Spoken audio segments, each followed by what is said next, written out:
A crowded stage. Cameras glare like 1,000 unblinking eyes, capturing every twitch, every word, every breath. The air feels heavy, charged, as though the nation itself is holding its breath. And then, without hesitation, without shame, one man leans forward, his voice sharp and cutting through the silence like broken glass. "Sit down, boy." Time stops. The words hang in the air, jagged and raw, echoing with centuries of arrogance and disdain. The room freezes. A ripple of shock sweeps across the audience like a lightning strike. Some gasp, some whisper, others look away in disbelief, but everyone feels it. Those two words slice deeper than politics. They dig into memory, history, and identity. The camera zooms in, feeding millions of eyes across the country. Social media detonates instantly. Phones light up, notifications explode. Did he just say that on live TV? Unbelievable. He went there. The clip, barely seconds old, is already being replayed, slowed down, analyzed frame by frame. Hashtags ignite in real time, boiling with fury, outrage, disbelief. And yet, on that stage, the target of the insult does not flinch. No rise of the eyebrows, no stumble, no break. Instead, there is stillness. A stillness so profound that it rattles the aggressor more than any shouted comeback could. Because sometimes silence speaks louder than rage. Sometimes dignity is the sharpest blade. The cameras linger on this tableau, one man hunched forward, seething, desperate to dominate, the other upright, calm, unshaken, refusing to bow to a word designed to diminish. This is no ordinary exchange. It is the opening volley of something much larger, a clash of worlds, a collision of visions about what America was, is, and could be. For those watching, the line is already etched in history. It will not be forgotten. It will be replayed in classrooms, living rooms, news panels, and campaign ads. The insult is undeniable. The question that now electrifies the air is simple: how will he respond? Because what happens next, what unfolds in the following seconds, will not just decide the tone of the debate. It will decide who owns the stage, who owns the narrative, and perhaps even who owns the soul of the nation. And when the reply finally comes, it will leave not just the room, but the entire country, in stunned silence. The stage was no ordinary forum. It wasn't just another panel, another debate, another fleeting exchange of political theater. This was prime time. Broadcast nationwide, dissected in real time, it was the kind of stage where words do not fade when the lights dim. They echo. They linger.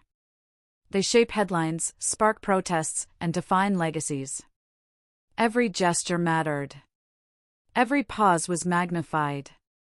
And every insult, especially one so raw, carried the weight of history. Donald Trump knew this stage. He thrived on it. From the moment the cameras turned on, he positioned himself as the aggressor, leaning forward, cutting others off, speaking louder, speaking faster, filling silence with noise.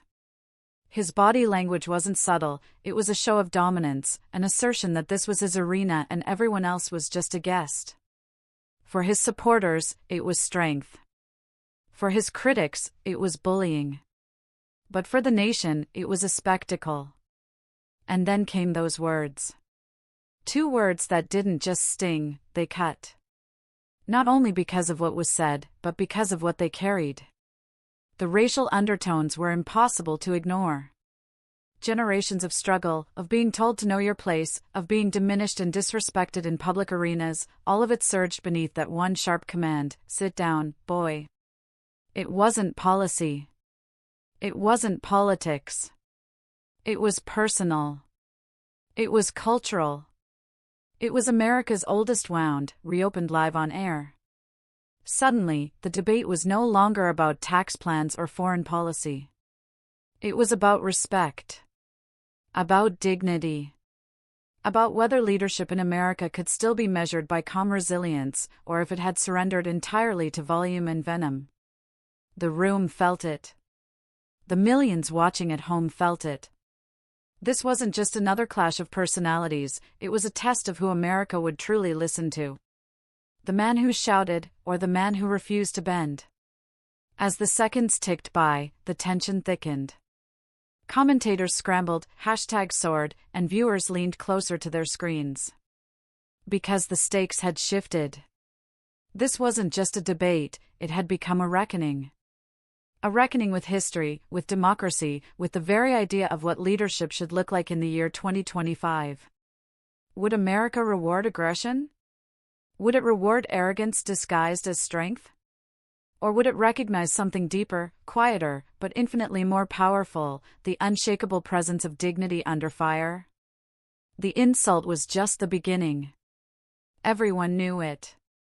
You could feel it in the air, in the silence between words, in the way the camera refused to cut away. Something was about to break. Something was about to shift. And what followed would not only rewrite the night, it would remind America of the difference between noise and truth, between swagger and strength, between demagoguery and democracy. Donald Trump has never been a man of patience. Long before this night, before this stage, before those two venomous words, he had built his reputation on interruption. On domination. On the spectacle of noise. Debates, for Trump, were not forums for ideas. They were arenas for combat. He thrived in chaos, feeding off disruption, confusing his opponents, and drowning them beneath the roar of his voice. In 2016, during his first campaign, the world watched him interrupt Hillary Clinton over 40 times in a single debate.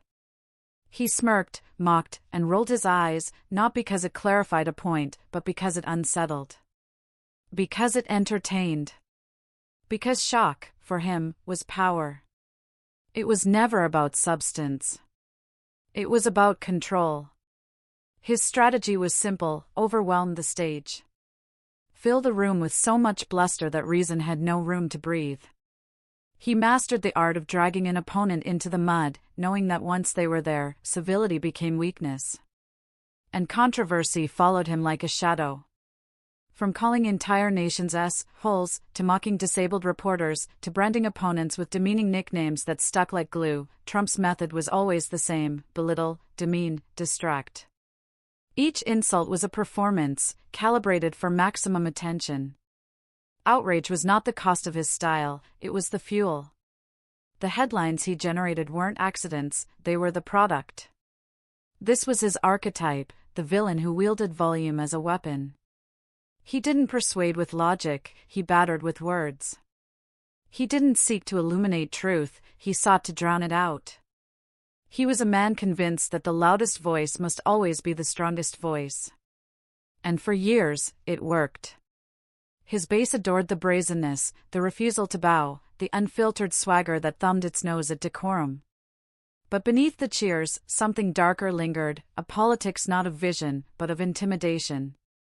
A politics where arrogance was rebranded as confidence, where cruelty became entertainment, where leadership was mistaken for showmanship. And every time Trump leaned forward, cut someone off, or sneered a phrase designed to humiliate, he reaffirmed his chosen image, the strongman. But strongmen are fragile things. Their power depends on noise, on spectacle, on the illusion that they cannot be touched. What happens when the curtain falls silent? When the shouting no longer rattles but rings hollow? That question has haunted Trump's rise for years. For every moment of triumph, there were echoes of collapse. There were times the insults went too far, times when even his allies cringed, when even his supporters hesitated. His presidency carried that tension, moments of dominance on stage, followed by waves of division, anger, and fatigue across the nation. And so, when he sat across from Barack Obama on that night, his playbook was not new. It was muscle memory. Interrupt. Belittle. Drown him out. Show the audience that volume equals victory. He had done it before. Why not again? But here, the stakes were different. Because Trump's history wasn't a secret, it was public record. The nation had seen this script before. They had witnessed the same swagger, the same fury, the same relentless appetite for shock. And with each passing year, the theatrics had begun to lose their luster. What once seemed bold now looked desperate. What once felt like raw authenticity now reeked of exhaustion. And while Trump doubled down on noise, Barack Obama had been forged in the opposite fire. For decades, Obama's strength had come not from shouting but from silence. From the careful pause. From the words chosen, not spewed. From the dignity of calm when storms raged around him. That contrast was everything. Trump represented the politics of interruption, Obama, the politics of endurance. Trump wielded the brute force of arrogance, Obama carried the quiet resilience of lived history. Trump built his identity on dominating a room, Obama built his on commanding respect without demanding it. And so, as Trump's voice once again thundered through the microphones, cutting, sneering, clawing for dominance, the audience was already watching for something else. They weren't just watching him. They were waiting for the counterbalance, the inevitable reckoning. Because they knew this night was not just about who could shout louder, it was about who could stand taller. But while Trump shouted, the narrator whispers, Obama's quiet strength had been forged over decades. And that strength was about to be tested like never before. Before Barack Obama ever stood on the grand stage as President of the United States, he stood on street corners in Chicago, clipboard in hand, listening to voices that America too often ignored. He wasn't born into wealth or dynasty, his power wasn't inherited, it was earned, painstakingly, in neighborhoods that felt abandoned by the very government meant to protect them.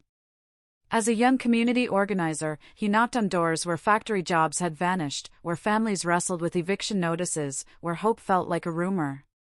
He listened. He empathized. He learned that leadership wasn't about speaking the loudest, it was about carrying the burdens of others with quiet determination. In those church basements and union halls, Obama discovered the armor that would define him, dignity. But dignity alone doesn't silence the storms. From the very beginning, he was underestimated.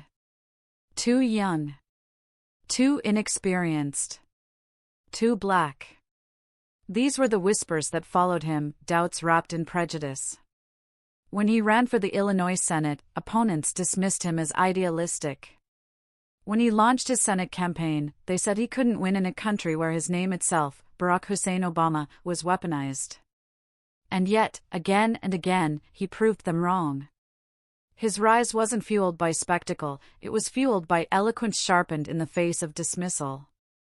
His 2004 Democratic National Convention speech did more than electrify a nation, it unveiled a truth. Here was a man who didn't need to shout to be heard. He carried words like instruments, orchestrating hope into sentences that cut deeper than insults ever could. Where others barked and bullied, he reasoned and inspired. When he became the first black president of the United States, the world saw history bend in real time. But history never bends without resistance. From day one, he faced an onslaught of racial taunts, coded language, and outright lies. Show us your birth certificate. He's not one of us. A foreigner in the White House. The noise was deafening. Yet through it all, Obama never let the ugliness define him. He answered with patience. With composure. With that unshakable calm that infuriated his detractors precisely because it denied them the chaos they craved. Every insult hurled at him was meant to provoke. But Obama had mastered the art of restraint. He understood that dignity, once lost, can never be reclaimed. And so he held onto it like armor, knowing that in politics, as in life, respect is the most unassailable form of power. And it wasn't just political. His very life had been a training ground for composure.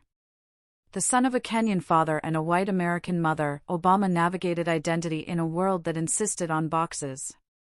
Too African in Hawaii. Too American in Kenya. Too black in elite universities. Too different everywhere. He lived in the tension of being perpetually underestimated, perpetually judged. And each time, he rose not by mimicking the aggression thrown at him, but by transcending it. That history is why, when Donald Trump spat his insult, "Sit down, boy," the audience felt the weight of something deeper than a cheap jab. They felt the echo of every time Obama had been dismissed. They felt the sting of every coded slur he had endured with grace. They remembered how he had carried the dignity of an entire community, an entire history, into the Oval Office without ever surrendering it. Because this was not the first time Barack Obama had been told to sit down. He had heard it all before. Sit down, you're too young. Sit down, you're too black. Sit down, you're not American enough. And every single time, he stood taller. The calm intellect he brought to the presidency was born not out of privilege but out of necessity. He knew rage was a luxury he could not afford, not in America, not as a black man in power. He knew that dignity was not just personal, it was political, a statement of resilience that millions depended on. For every insult aimed at him, there were countless people watching who needed him not to crack. And he never did. That's what made this moment on stage so electric. When Trump sneered, the room expected a clash of tempers. They expected Obama to lash back, to descend into the same mud Trump had wallowed in for decades. But those who knew his story, those who had watched his rise, understood something the rest of the room would soon discover: Obama had faced worse. He had endured uglier. And he had always turned insult into ignition. He wasn't just a man in that moment. He was the accumulation of every battle he had fought with composure. He was the community organizer who listened. The senator who inspired. The president who bore the weight of history without flinching. He was the man who carried dignity like armor, knowing that it was stronger than any insult, sharper than any slur. And as the cameras zoomed in, the audience leaned forward, and the silence after Trump's outburst stretched thin as glass. One truth hovered in the air: Barack Obama had been underestimated before. He had always risen. And tonight, he would rise again. Because what was coming next was not just a reply. It was a reminder. A reminder that calm is not weakness. That dignity is not passivity. That silence, when wielded with purpose, can be more powerful than the loudest roar. And on this night, one calm reply would prove it all over again. The air in the debate hall was no longer just charged, it was electric, humming with the kind of tension that makes every heartbeat feel amplified. Cameras zoomed tighter on the two men, one leaning forward, brash and relentless, the other sitting back, his silence speaking louder than 1,000 words. Trump dominated the stage the way a thunderstorm dominates a quiet evening sky. Every sentence rolled out with booming certainty, drowning out not just the moderators but every other candidate unlucky enough to share the space. He interrupted with practiced ease, his voice slicing over theirs like a knife through paper. He gestured, jabbed his finger, smirked at his own jabs. The performance was pure theater, loud, brash, unapologetically chaotic. See, this guy here, he doesn't get it. Trump barked, cutting off a question before Obama could finish. The audience murmured, some gasping, others laughing nervously. Weak leadership. Weak policies. Weak everything.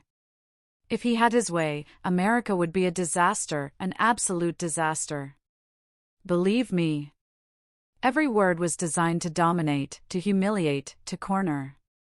And for a moment, it seemed to work. The stage belonged to him, the floodlights catching his every exaggerated gesture. He was riding the wave of his own noise.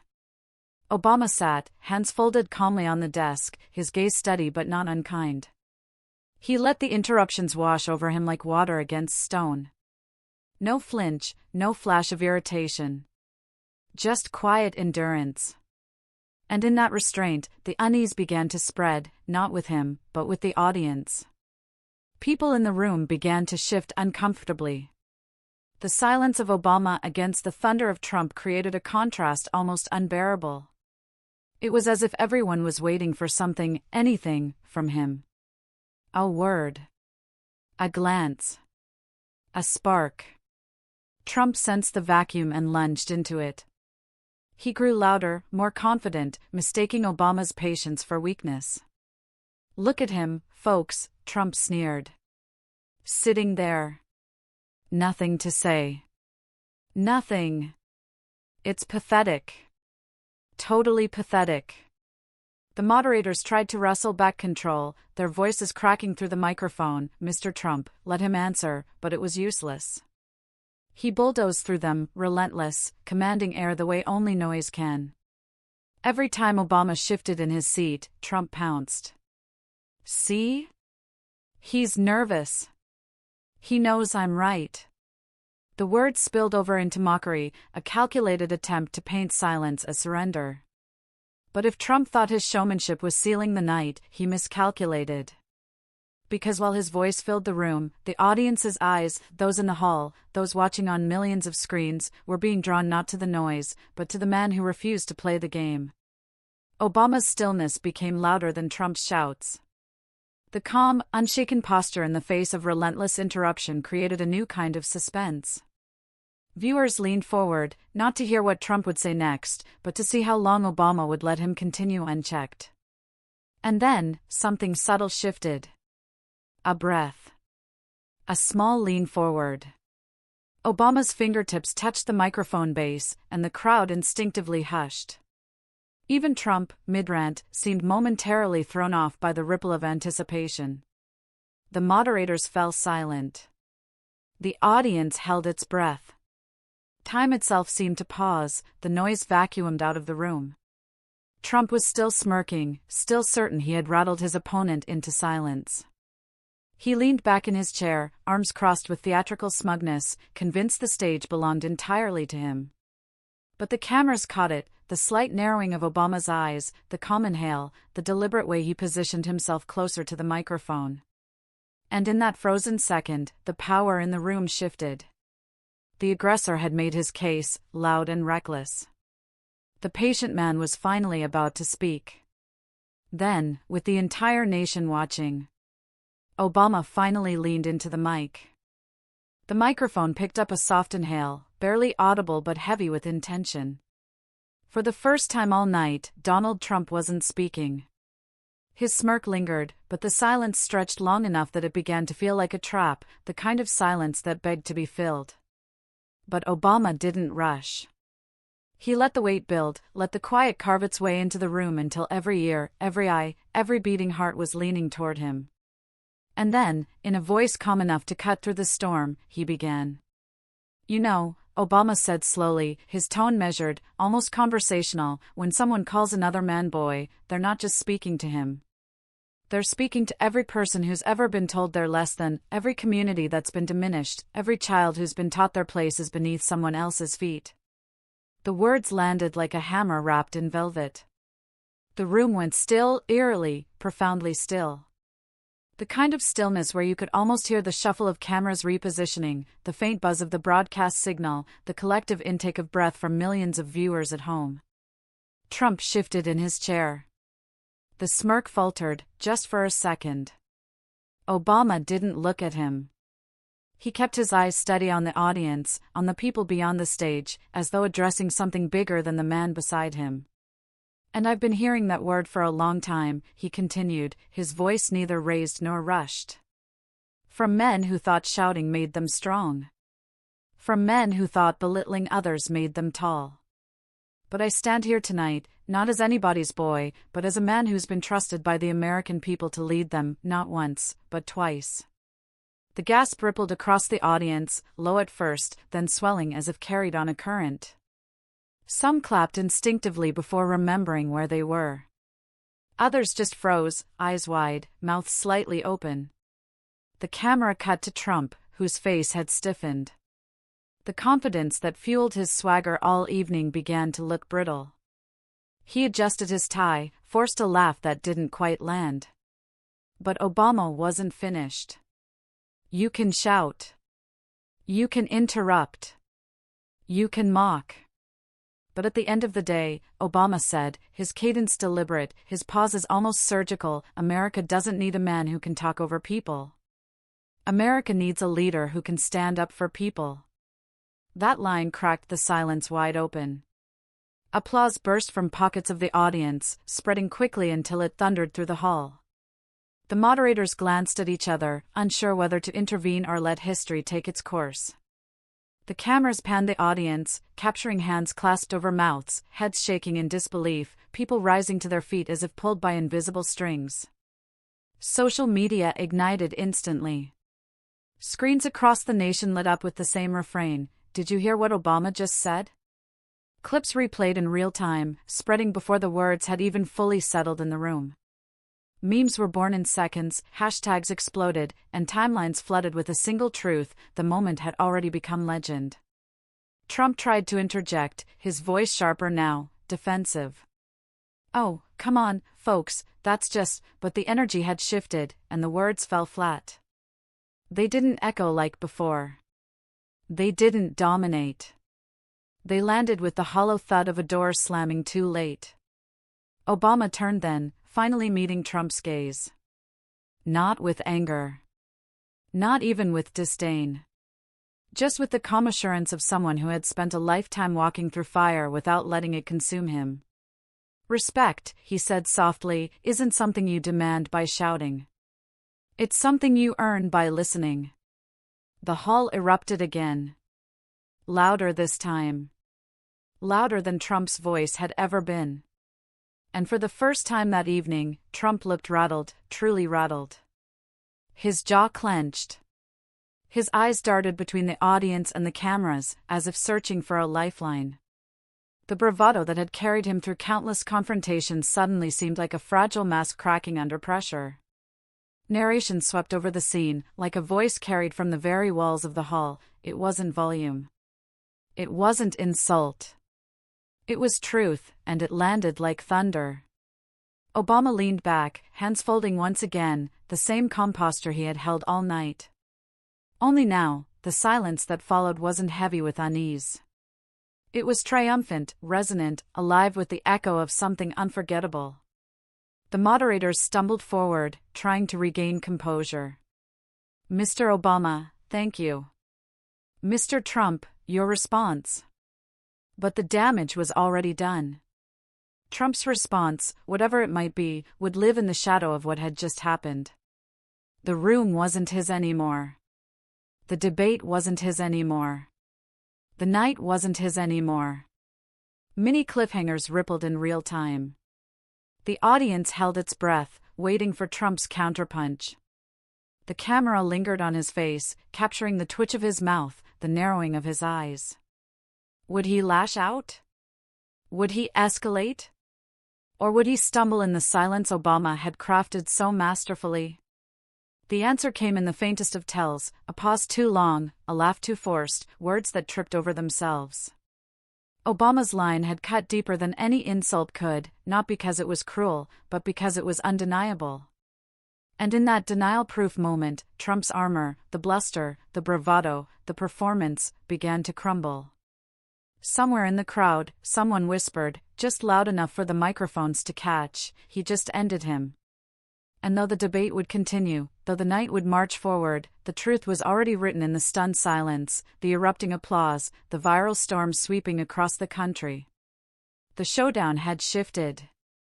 The aggressor had lost control. The quiet strength had seized it. And America, watching from living rooms, from phones, from bars and break rooms and late-night dorm lounges, knew they had just witnessed something more than a debate. They had witnessed a reckoning. The moment the debate ended, the internet didn't just react, it detonated. Within minutes, Twitter, now X, was ablaze, timelines overtaken by two dominant hashtags, #ObamaWins and #Dignity versus Arrogance. Posts flooded in from every corner of the globe, each one replaying that single exchange, that mic drop moment that had turned a debate into a cultural flashpoint. One tweet, shared millions of times, summed it up with brutal simplicity. Trump shouted. Obama spoke. Guess who America heard? Celebrities chimed in. Actors, musicians, athletes, each adding their voice to the chorus. A-list comedian Hassan Minhaj tweeted, "This is why you never play checkers with a chess master." Basketball star LeBron James posted a simple crown emoji alongside the clip, sending his 50 million followers into a frenzy. Even Oprah, usually reserved in her political commentary, wrote, "That's what leadership looks like. Calm.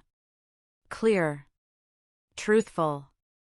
News anchors scrambled to rewrite scripts mid-broadcast. CNN replayed the clip on a loop, cutting to stunned pundits shaking their heads. Fox News, caught between outrage and disbelief, struggled to spin the exchange in Trump's favor. MSNBC called it the most devastating debate line of the decade. And then came TikTok. In seconds, creators had spliced Obama's words into slow-motion edits, dramatic music swelling underneath. Teenagers lip-synced the line as if it were a trending song. One viral edit layered Obama's voice over the sound of thunder, each pause punctuated by lightning strikes. Another turned Trump's faltering reaction into a looping meme captioned, "When the teacher actually calls you out in front of the class." The clip spread to late-night shows before the night was over. Jimmy Fallon opened with, "So apparently Trump called Obama boy, and then Obama reminded him what a man sounds like." Stephen Colbert, always sharp, declared, "We may have just witnessed the political version of a knockout punch." Forget debates, this was a public schooling. But the reverberations didn't stop at America's borders. International leaders weighed in with carefully crafted statements that barely disguised their amazement. A British paper's headline read, "Obama silences Trump in 6 words." In France, Le Monde called it a masterclass in dignity under fire. An Australian talk show played the clip in full, one host remarking, "That's how you end an argument without raising your voice." Even in countries where politics usually stayed out of U.S. squabbles, the exchange made headlines. Japanese Twitter translated and trended the line in real time. In South Africa, commentators drew parallels to the history of racial slurs and resilience. Across the world, the same theme echoed. It wasn't just a debate, it was a cultural reset. The memes, of course, were unstoppable. One showed Trump drowning in a sea of Obama's words with the caption, "Death by calm." Another spliced the clip into a WWE-style edit, with Obama's line followed by The Rock shouting, "It doesn't matter what you think." The internet laughed, replayed, remixed, and spread it until the moment felt less like a political exchange and more like a universal story of dignity triumphing over arrogance. Commentators tried to dissect why it resonated so powerfully. Some pointed to Obama's rhetorical mastery. Others said it was the sheer contrast, the calm versus the chaos, the composure versus the bluster. But one phrase began to circulate on blogs, podcasts, and opinion columns. The reply became bigger than the insult. And it was true. The insult, as ugly as it was, quickly shrank under the shadow of Obama's response. People didn't just remember what Trump said, they remembered how Obama answered. That distinction became the core of the narrative. Parents showed their kids the clip, not for politics, but for the lesson, this is how you handle disrespect. College professors played it in communication classes. Corporate leaders shared it as an example of emotional intelligence under pressure. It wasn't just political theater anymore. It was a template for composure, for dignity, for truth spoken with power but without venom. The political analysts tried to spin the aftermath into polls and numbers, but the truth was harder to quantify. This was no longer about percentages, it was about cultural gravity. The moment had slipped from the hands of pundits and campaigns and landed squarely in the collective memory of the public. And yet, for all the memes and applause, the deeper current ran beneath the surface. Commentators hinted at it, but most hadn't yet grasped its full weight. Because while the viral explosion was undeniable, the true meaning of the moment reached far beyond politics. And that was only beginning to unfold. When the applause, the laughter, and the viral frenzy finally began to settle, what remained was not just the echo of a debate line. It was a lesson, one that transcended politics, personalities, and even the moment itself. Barack Obama had taken a word meant to belittle, a word laced with centuries of weight and venom, and turned it into something else entirely, a universal reminder that dignity always defeats arrogance. The insult had been loud, ugly, and designed to wound. But the reply was measured, timeless, and designed to elevate. That contrast became the essence of the story. For every person who had ever been shouted down, underestimated, or dismissed, Obama's quiet response offered proof: power doesn't always roar. Sometimes it whispers. And when it whispers with truth, the world leans in to listen. The moral was simple, yet profound. Respect is stronger than arrogance, democracy stronger than demagoguery, truth stronger than bluster. Trump had tried to dominate through interruption, force, and volume, but Obama had reminded America that true authority doesn't come from noise. It comes from composure. It comes from self-control. It comes from knowing who you are so deeply that no insult can strip it away. The moment crystallized a larger theme, one that went far beyond a debate stage. It was about resilience. About how leaders, teachers, parents, and ordinary people alike can respond to insult, pressure, and disrespect. Not with equal venom. Not with escalating anger. But with calm, unshakable truth. In doing so, they not only defend themselves, they inspire others. And that inspiration spread. Commentators called it a masterclass in restraint. Historians compared it to Lincoln's refusal to answer critics with insults, instead appealing to the better angels of our nature. Psychologists noted how the exchange illustrated the principle of emotional intelligence, the ability to regulate one's emotions in the heat of conflict and, by doing so, shift the entire dynamic of a conversation. Obama didn't just win a moment, he reframed the entire debate into a lesson about leadership itself. The insult faded into background noise. What lingered was the dignity of the response. In the days that followed, op-eds didn't just discuss politics, they discussed morality. Teachers assigned essays on the power of words. Coaches told their players, this is what grace under pressure looks like. Parents replayed the clip for their children and said, you don't have to shout to be strong. It became a story about more than Trump versus Obama. It became a story about all of us, about how to carry ourselves when tested. Because sooner or later, everyone faces their own version of the insult. At work. At school. At home. Someone will try to cut you down. Someone will raise their voice, mock, or belittle. And in that moment, you have a choice: react with anger, or respond with dignity. Obama's reply showed what happens when you choose the latter. The crescendo of the moral lesson could be summed up in one sentence: in the end, interruptions fade. Dignity echoes. And indeed, long after the hashtags trended and the memes cycled out, the echo remained. People weren't replaying Trump's insult, they were replaying Obama's answer. The noise vanished. The truth lingered. The resolution wasn't about who won a debate. It was about who embodied something lasting. Obama's calm, precise words became a kind of armor not just for himself, but for anyone who ever needed to remember that volume does not equal strength, and arrogance does not equal power. As one columnist wrote, America saw who really had the power, not in noise, but in quiet truth. That was the moral of the night. That was the legacy of the moment. And that was the lesson destined to outlive both the debate and the men on that stage.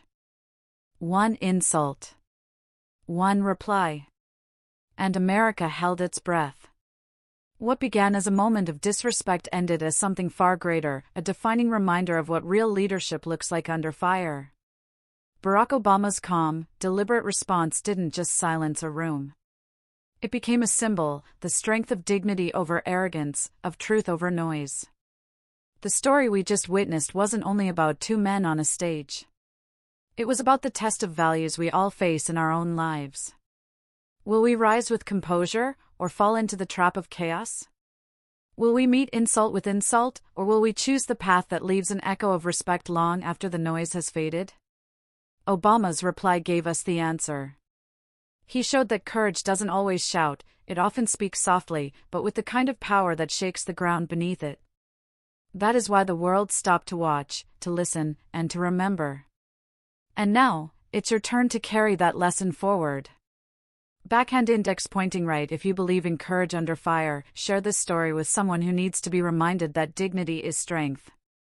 Backhand index pointing right if you believe that calm truth will always outlast arrogance. Subscribe for more true moments where leadership isn't measured by volume, but by values.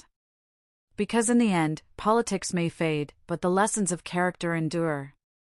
This wasn't just about winning a debate, it was about showing America and the world who really holds the power. Not the loudest voice in the room, but the one strong enough to stay calm when it matters most. One insult. One reply. And history never forgot.